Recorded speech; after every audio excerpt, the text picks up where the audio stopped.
Suzdal Camp 160, 200 kilometers east of Moscow.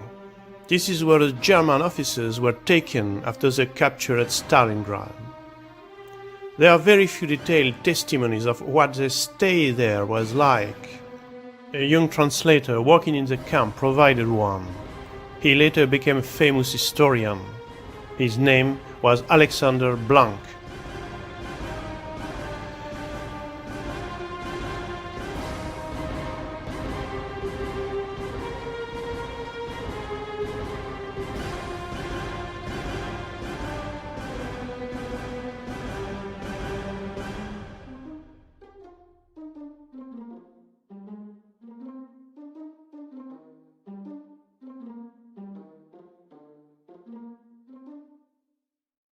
But before we review this unique document, let's get back to the Stalingrad region and see how a British war correspondent described his own meeting with the German generals just a few days after the capture.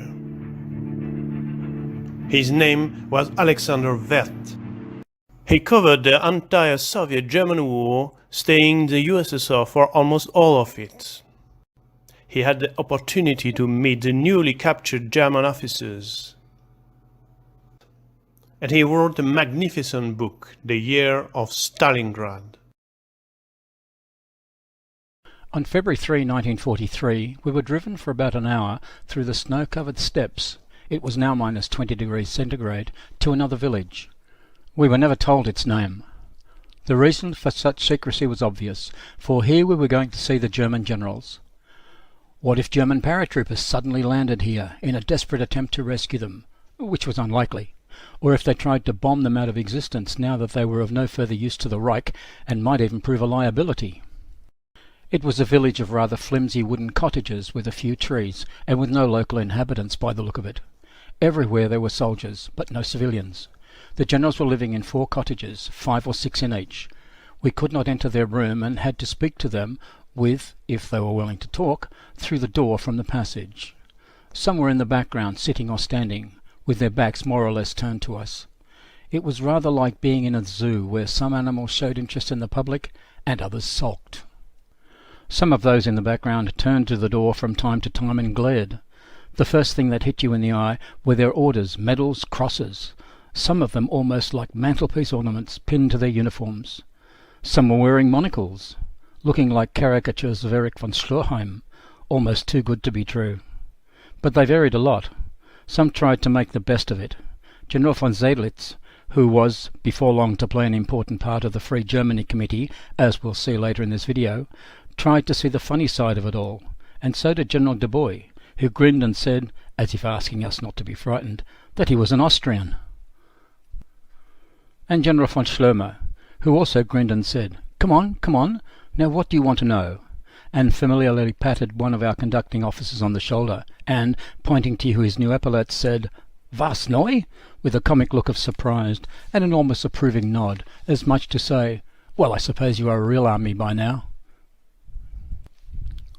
The most unpleasant of them was General von Arnim. He was enormously tall, with a long twisted nose and a look of fury in his long horse-like face, with popping eyes. He had a stupendous display of crosses and medals. When somebody asked why the Germans had allowed themselves to be trapped at Stalingrad, he snarled, "The question is badly put. You should have asked how we held out for so long against such overwhelming numerical superiority." One of the sulking ones in the background then said something about hunger and cold. When somebody suggested that the Russian army was perhaps better than the German army, and certainly better led, von Arnim snorted and went almost purple with rage. I then asked how he was being treated. Again he snorted. "The officers," he said, reluctantly, "are correct, but the Russian soldiers. Das sind Diebe, das sind Halunken. So eine Schweinerei." He fumed. "Impudent thieves, they stole all my things. Eine Schweinerei. 4 Koffer, 4 suitcases, and they stole them all. The soldiers, I mean," he added, as a concession, "not the Russian officers. Die Offiziere sind ganz korrekt." These people had looted the whole of Europe. But what was that compared with his 4 suitcases? When a Chinese correspondent asked about Japan, he said stiffly, with another devastating glare, We immensely admire our gallant Japanese allies for their brilliant victories over the English and the Americans. We wish them many more victories." He was then asked what all those crosses and mantelpiece ornaments were, and he rattled them off, one after another. The golden frame with the black spider of a swastika was, he said, the Deutsche Kreuz in gold, and the Führer himself had designed it. "One would have thought that you'd have a slight grudge against the Führer," somebody suggested. He glared and merely said, "The Führer is a great man, and if you have any doubts you will soon have occasion to put them aside." The man was one of the few German generals who was to keep completely aloof during the rest of the war from the Free Germany Committee. One thing was astonishing about these generals. They had been captured only a couple of days before, and yet they looked healthy and not at all undernourished. Clearly throughout the agony of Stalingrad, when their soldiers had nothing to eat, they had continued to have more or less normal meals. There could be no other explanation for their almost normal weight and appearance. The only man who looked in a poor shape was Paulus himself. We weren't allowed to speak to him. He was only shown to us so that we could testify that he was there and had not committed suicide. He stepped out of a large cottage, looking more like a villa, gave us one look, then stared at the horizon, and stood on the steps for a minute or two, in a rather awkward silence, with two other officers, one of whom was General Schmidt, his chief of staff. Paulus looked pale and sick, and had a nervous twitch in his left cheek. He had a more natural dignity than the others, and wore only one or two decorations. The cameras clicked, and a Russian officer politely dismissed him, and he went back into the cottage. The others followed, and the door closed behind him. It was over. And now let's get back to the Moscow region and see what happened with the captured generals, the other officers, and especially Field Marshal Paulus.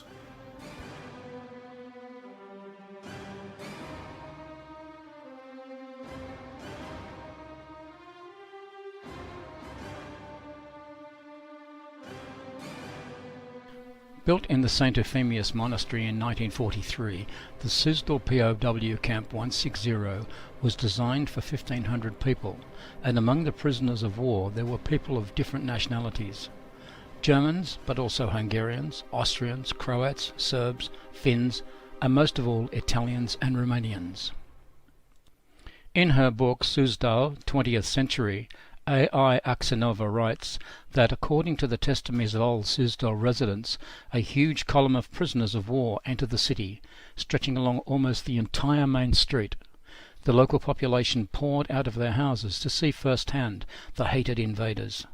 They saw men wrapped in scraps of blankets and rags of various kinds, and their age was difficult to determine. Most of them were Italians, whom Mussolini had thrown to the front completely unequipped for the Russian climate. They evidently suffered especially from the cold. A lot of work on the history of the Suzdal camp, number 160, was also carried out by I.N. Fedotova. In her research she writes that prisoners were transported by rail to Vladimir, and from there they were escorted to Suzdal on foot. The officers were placed in the cells of the Brotherhood building and in the former monastery prison, whereas several wooden barracks were built for the soldiers. The club, the office, and the punishment cell were located in the Archimandrite building. The commandant's office and the sanitary unit were in the Nikolskaya church, and the dining room was in the farm building.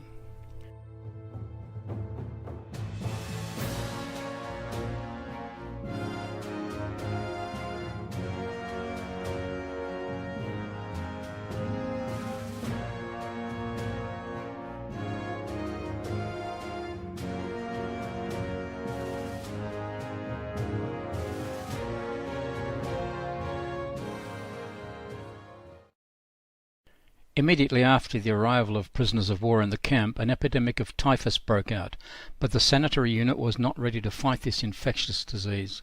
The camp authorities turned to other medical institutions for help, and soon 50 doctors and nurses arrived from the Ivanovo region to Suzdal. But even after their arrival, the number of medical staff in the camp was not enough. Therefore, more than 350 patients were sent to other prisoner of war hospitals. Over time, the authorities managed to overcome the typhus epidemic and did everything to prevent this from happening again. By the summer of 1943, the situation in the camp was completely normal. It would seem that an evil fate brought captured Italians into the snowy expanses of Suzdal, and they had to go through many ordeals. But as time wore on, many fell in love with this ancient Russian city. Many years after, the former prisoner Giacomo Dugini, who later became the mayor of his homeland town of Cles in northern Italy, came back to Suzdal, knelt down and kissed the ground. When the top-ranking officers from the 6th Army arrived in the camp, the most comfortable conditions were created. Each of them was allocated a room with an orderly POW attached to him. But all the prisoners of war received food in accordance with the norms of the NKVD. If someone needed diet food, the camp leadership sought all the possibilities for this. It should also be noted that the representatives from among the prisoners could control both the amount of food dispensed and the quality of the food prepared. These were incredibly good conditions as compared to other camps and even to the Soviet population. The prisoners were allowed to wear their uniforms, insignia and distinctions. For the harsh conditions of the Russian winter they received a quilted jacket and caps with ear flaps.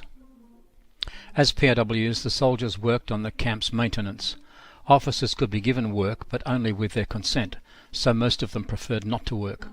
All the more so since there was no provision for additional food for working. There were a few volunteers who worked in the farms and workshops. There was a library in the camp where the prisoners of war could receive not only books, but also newspapers and magazines.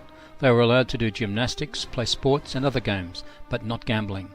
They could participate in amateur performances, singing, drama and music circles.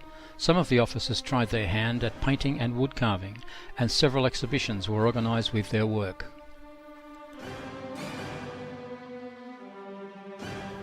Church services played a special role in the life of prisoners of war, and, meeting their many requests, the camp administration allowed a Catholic priest to conduct services in the Assumption Church.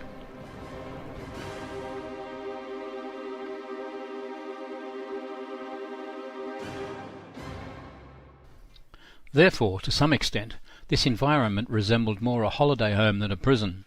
The state of affairs caused many Soviet people not only bewilderment, but also bitterness, especially those who returned from the front or who had lost loved ones.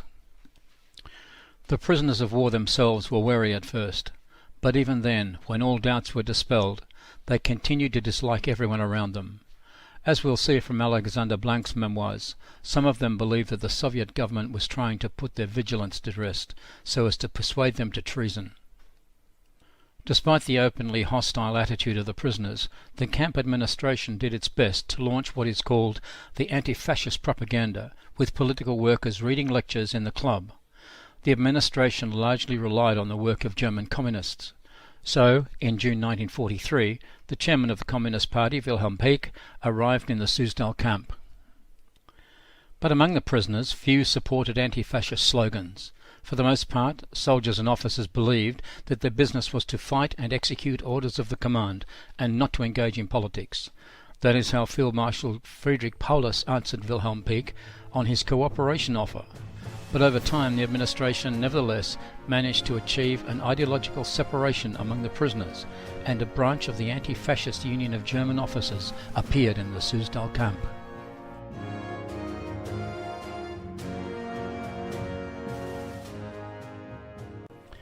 Due to the presence of so many generals in the camp, German intelligence showed increased attention to the ancient city, and, according to Blank, the Soviets neutralized more than one German agent trying to reach them.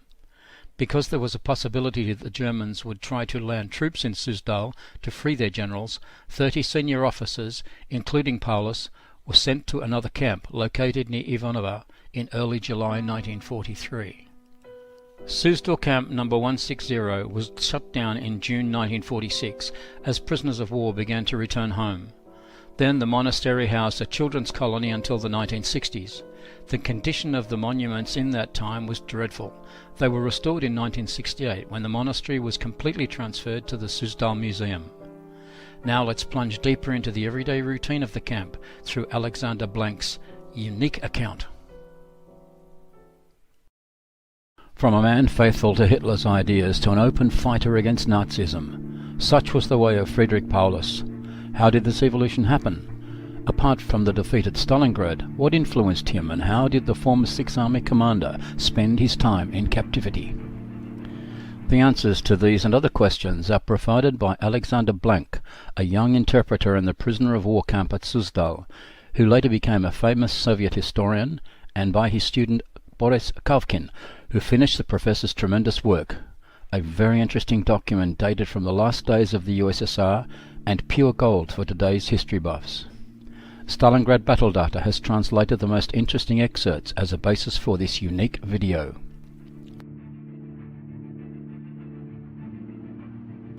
Deep inside my field case, the only thing I have left since wartime, I found some crumpled pages from a homemade notebook, fluent, illegible, abbreviated notes that have faded over time. There are lots of notes, and all in the same vein. These notes were work plans for the coming days and were clear to me alone. They were made in 1943 within the walls of the Efimov monastery in the city of Suzdal. Here the POW camp the Wehrmacht officers captured at Stalingrad were kept prisoner, including all of the generals. As a young officer I had to stay among them, but let's begin at the beginning. The order received by my unit in early January 1943 said, "Urgently send to Moscow at the disposal of the head of the main directorate of counterintelligence of the NKVD, USSR, all soldiers and officers with knowledge of the German language, higher education, positive military and political record, in order to carry out a special task." A few hours to gather and obtain documents, and then a few days to change trains, or rather run from one to another, and then in the evening, stunned by the trip, I was standing on the Komsomol Square veiled in darkness, where cars with blue headlights moved. Another half hour and I'm in the offices of the People's Commissar of Internal Affairs. Calling the telephone number indicated to me, I reported that I had arrived. "Lieutenant Blank?" asked a voice on the other end of the wire. Yes, I confirm. "Do you know Moscow?" "Of course I know." "Then I will explain where you need to go." Opposite the Manege Square, facing the Kremlin, there is a large corner building. On the second floor you will present your documents to the duty officer at the Select Hotel. Arrangements will be made for you for the night. Call again at 11 a.m. tomorrow. The next day, having received a pass ordered in advance in my name, I arrived at Building 2 of the USSR's NKVD. For an hour there was a conversation with a colonel, then a major. They were interested in the details of my then very short experience. Then they asked about my family. Then came a conversation about the knowledge of the German language. "I studied it from childhood," I said to the colonel. "Mother is a teacher of foreign languages. I read it freely. I know many verses, large chunks from Faust, Schiller, and I love Heine. But I have almost no conversational practice." He smiled. "Never mind. You'll get that soon, and a lot. We'll call you again in the coming days." 4 days later I was given my instructions. "You will go as a translator to the prisoner of war camp in Suzdal, 200 kilometers from Moscow," the colonel told me. "The work will be responsible and interesting. You will receive travel documents, money, and your certificate. You need to leave immediately. By train to Vladimir and go to the department of the NKVD in that city. You will then be sent further on to Suzdal. They're already been informed of your arrival there." The colonel finished looking at me. "I wish you success." Less than a day later I was in Suzdal. Any day now there was expected the arrival of the main contingent, officers and generals of the German army, recently taken prisoner at Stalingrad. The captured field marshal and his generals were still at Krasnogorsk, a small town 20 kilometers northwest of Moscow. They arrived there 3 days after departure from Stalingrad, and for 2 months the Sixth Army generals got used to the rules of Soviet captivity: a good diet, medical care, warm living conditions, and cleanliness. Suzdal, the once glorious capital of the oldest Russian province, had seen a lot in its 1,000-year history. The walls of its Kremlin, the wonderful buildings of numerous churches and monasteries were silent witnesses of great events. During the war years the city lived a modest working life. The impression was that life here flows at a distance from major roads and events. Sadly and leisurely, one can almost not feel war here. Soon the first party arrived, lieutenants, captains, majors. Then came the lieutenant colonels and colonels. The vast majority were from the Sixth Army. We were preparing to receive a large group of generals led by Field Marshal Paulus. Talking with captured officers of different ranks and positions, we tried to form an opinion about the Sixth Army. the main enemy force at Stalingrad. It soon became clear that legends about brave knights of the Sixth Army, about their aristocracy, valour and nobility, was still alive in the circles of prisoners. As if by tacit agreement, the prisoners of war avoided talking about serious topics in the first weeks in the camp. They discussed everyday topics, recalled previous events of their personal lives, relatives and friends in Germany. I noted that the prisoners were heterogeneous in official position and origin. Among the field and especially staff officers there were many proud-sounding names, the sons and relatives of high-ranking Nazi officials, with the fond prefixes before their surnames. Almost everywhere, all prisoners of war without exception, even the most inveterate, unwittingly noted the exemplary order established from the first day in the Sizedel camp: tidy living quarters, clean linen, and most importantly food. The daily diet of a prisoner of war was bread 600 grams, sugar 17 grams, fats 15 grams, meat 80 grams, potatoes 900 grams, vegetables 400 grams, coffee 5 grams, tobacco 5 grams. Patients received additional rations including meat, milk and butter. Special nutrition was established for those affected by dystrophy. In short, the nutritional standards in the camp were significantly higher than those which the Wehrmacht troops fighting in Stalingrad were used to. As for the generals and senior officers, they lived quite contentedly. They received a variety of high-quality food and even daily rations of Kazbek, cigarettes of the highest grade. It cannot be said that such conditions for the prisoners garnered much approval among the Soviet people working in the camp. We all heard and read a lot about the German Red Army POW camps. Everyone knew about the atrocities of the Nazis on Soviet soil. Many survived the front, the loss of family and friends, and therefore it was difficult and insulting to look at these well-equipped and clean camp dining rooms, comfortable living quarters, saunas, concert hall and library. But our attitude and education imperiously demanded it. All this is correct. And dining rooms, dormitories, quality food and caring doctors, all this distinguishes us, the Soviet people, from the Nazis. All this puts us immeasurably higher than them. I remember our joyful excitement as we read the words of Leonid Leonov in Pravda. My people, even in their suffering, do not lose sight of what is right, and do not lose their kindness. In Russian literature, it is hard to find words for cursing and anger against an enemy fighter captured in battle. We know what a prisoner of war is. We do not burn prisoners. We do not spoil them. However, what we learn from discussions among prisoners and specific replies of the most outspoken enemies, or, conversely, the most gullible officers, did not increase our sympathy for the temporary residents of the St. Euphemius monastery. This is propaganda, some said, the most sophisticated Russian propaganda. They want to relax us, to lull our vigilance, to expose the Führer as a liar and a slanderer in order to induce us to betray our oath. The Russians are simply afraid of retaliation for mistreating us. They want to cover themselves in case of defeat, others said. Some even explained that there was nothing surprising in this phenomenon of forgiveness.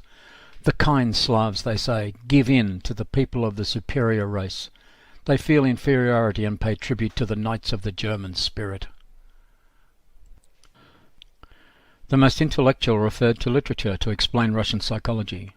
Dostoevsky has long explained the Russian soul. It is characterized by a complex of love-hate. And someone even remembered Tolstoy, with his non-resistance to evil. We exchanged opinions about these judgments, and were surprised at the complacency and stupidity, the arrogance and primitivism of our wards. Many unusual problems immediately confronted a Soviet man who got to work in a prison camp. Firstly, you should not forget for a minute that you were among enemies, though no longer armed, but by no means friends or even neutrals. And nothing could change this feeling, neither the courteous salutes and the purely German clicking of heels, nor the helpful willingness to carry out an order of the camp officers, nor the endless "Jawohl." For several days, like a nightmare, I was tormented by the melody of a tune performed by one of them. "Jawohl, meine Herren, so haben wir es gern? Jawohl, jawohl, jawohl." That's right, gentlemen, we love it very much. Yes, sir, yes, sir, yes, sir. Some prisoners, had openly ingratiating facial expressions. But this did not deceive, nor did it reduce the feeling of heightened alertness and our almost frontline vigilance. Secondly, there was another, no less acute feeling. It was dictated by the peculiarities of the world view of the Russian man who, yet having no concrete facts and data, could not ignore that in this one-sided at first glance crowd of disarmed and outwardly completely obedient soldiers and officers, there were not only irreconcilable enemies, war criminals, but also Germans deceived by Hitler's promises and maybe opponents of his bloody regime. When hundreds of officers and soldiers stood frozen together when called to attention during the morning roll call, and the prisoner's spokesman, Romanian Colonel Cambrai, reported to the camp commandant, Colonel Novikov, I had the feeling that this momentarily still formation of enemy soldiers and officers was like a small-scale model of the entire Hitler Wehrmacht, and perhaps even the entire Reich with its large and small Führers, fanatical Nazis and militarists of the old Prussian order on one hand, and with workers, peasants and intellectuals called up from reserve on the other. And besides the genuine Nazis and their opponents, there were also those who simply sincerely rejoiced at this captivity as a pure deliverance from the nightmares and constant dangers of war. Together with the commander of the 6th Army, Field Marshal Paulus, the following were brought to Suzdal camp: General von Seydlitz, the former commander of 51st Army Corps, General Strecker of 11th Army Corps, General Schlemmer of 14th Panzer Corps, and Generals de Boy, Schmidt, Koffes, Lathman, Lenski and Roska, among other generals, and Colonel Adam. By that time, Italian, Romanian and Hungarian generals and officers were in the camp along with the Germans, sharing the fate of their allies defeated at Stalingrad. There were also Spaniards from the Blue Division. Almost all prisoners of war were very wary at first and repeated Goebbels' fabrications of the horrors of the Soviet captivity, something that could not but leave a trace in the minds of these men.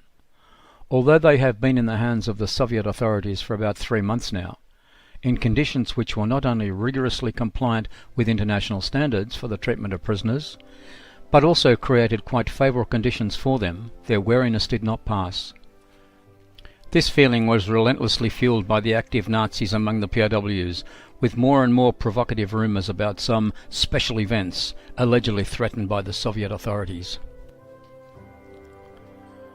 The distrust and wariness of the prisoners had to be overcome. This task was solved by our political workers. Among them were many interesting and capable people.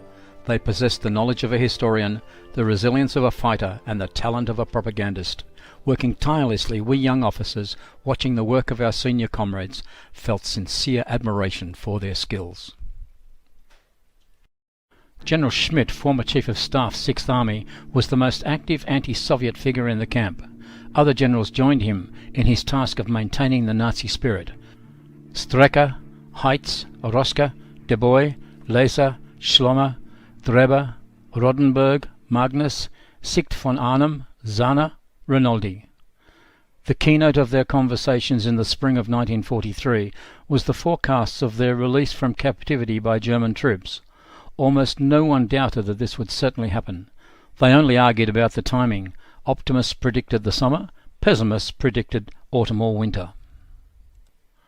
And, surprisingly, this idea of deliverance was not altogether fanciful. It seems like the Germans did undertake some actions to this end. There came warnings from Moscow that, according to the information received, German intelligence showed exceptional interest in the area of Suzdal and the nearby camp at Voikova, which opened a few months later in the summer of 43. The approaches to both camps were under intense control by our counterintelligence. And then we learned about a German agent nicknamed Ustinov. Colonel Putsirev, one of the leaders of the camp in Voikova, writes in his memoirs, he was captured in Suzdal, where he had been working as a stoker in a bakery for 2 weeks. He was parachuted into this area with another man, but they did not manage to contact their leaders by radio and were unable to fulfill their mission. So the attempt by German intelligence to infiltrate Suzdal and Voikova failed.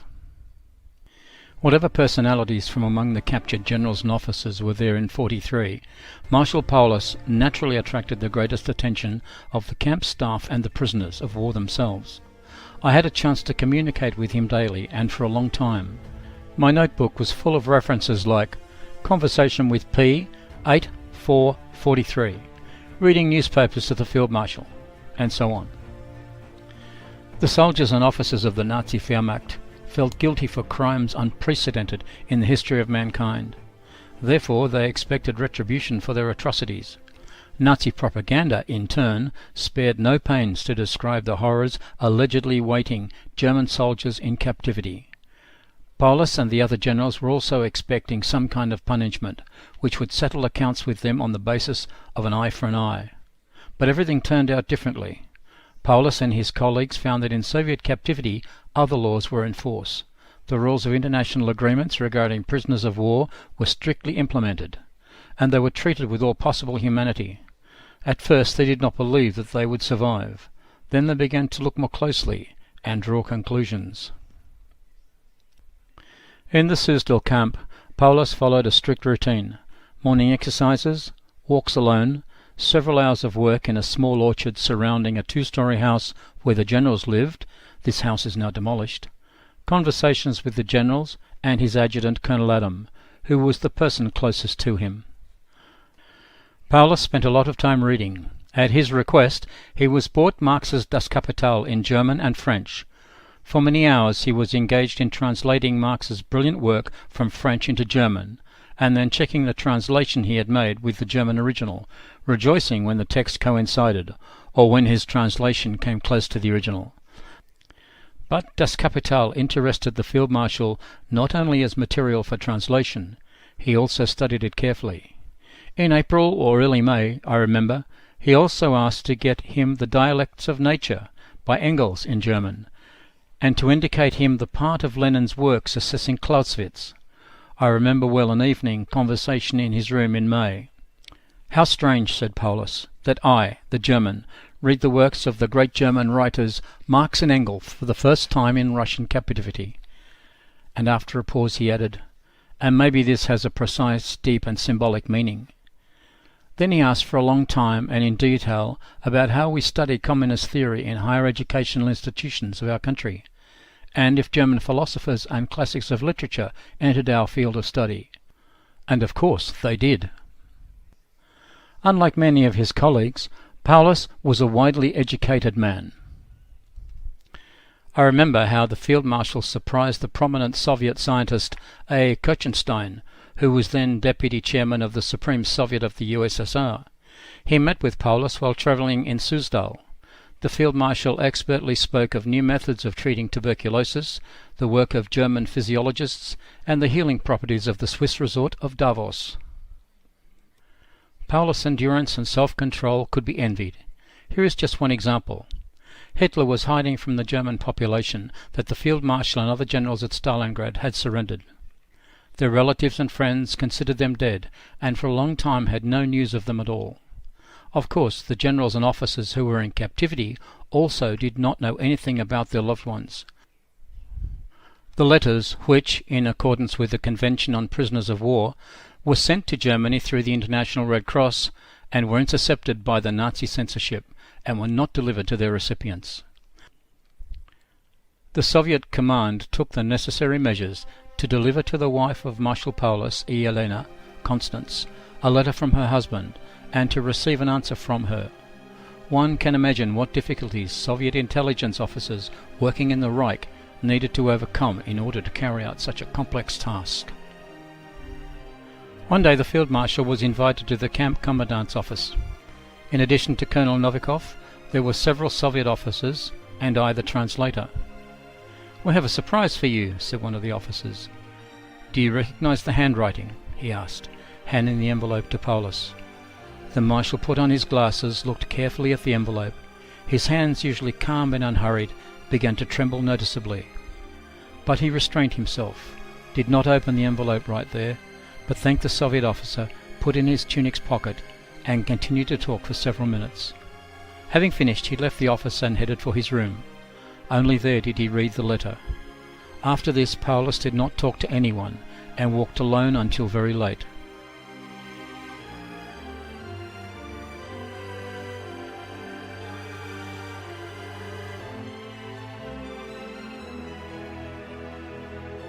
But the next morning he resumed his usual routine.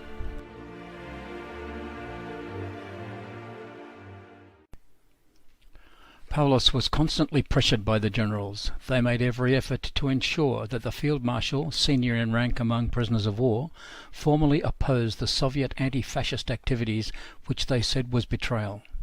One day in June 1943, General Heitz came to him. In a crude and tactless form he began to dictate to Paulus the points of his ultimatum: to declare traitors all officers who attended anti-fascist meetings in the camp. Heitz demanded that Paulus formally threaten all prisoners of war that the generals would find channels for transmitting to the Reich information about anti-fascist prisoners of war, and then their families would suffer terrible punishment. He added that he was speaking not only on his own behalf, but also on behalf of a group of other generals, Rodenberg, Schmidt, and Sicht von Arnim. Paulus listened to him without interrupting. Then he said, "You seem to have forgotten, General.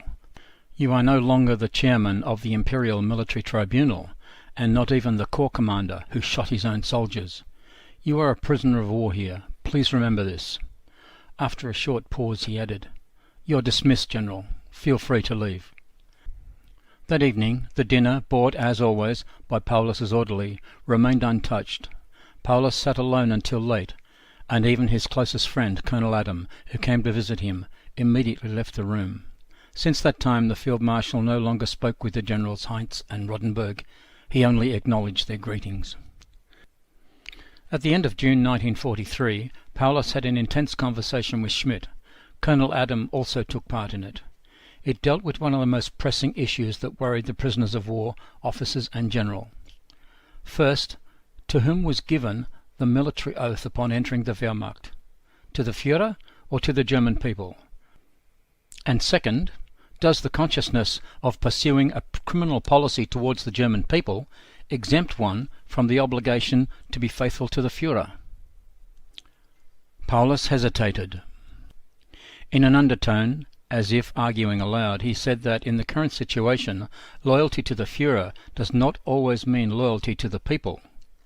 Recent events, he added, make us think about the essence of the oath. Paulus recalled that in the first hours of his captivity, Soviet generals emphasized that they distinguished between the German people and the Hitlerite clique. This was probably the first political statement we heard from the Soviets in captivity, said Paulus. Schmidt could hardly restrain himself, and with all his arrogance he expressed anger and indignation. "We are not children, gentlemen, to trust this propaganda of the Reds. All this chatter about the people is no more than a bait for the gullible. But I hope there is no such one among us," the general said, looking inquiringly at his interlocutors. "No, Schmidt, it's not as simple as you think," said Paulus. "You're right, we are no longer children, and that is why all this should be thought over carefully." Paulus got up and walked around the room, making it clear that the conversation was over. "We will come back to this subject later," said the Field Marshal, concluding the conversation.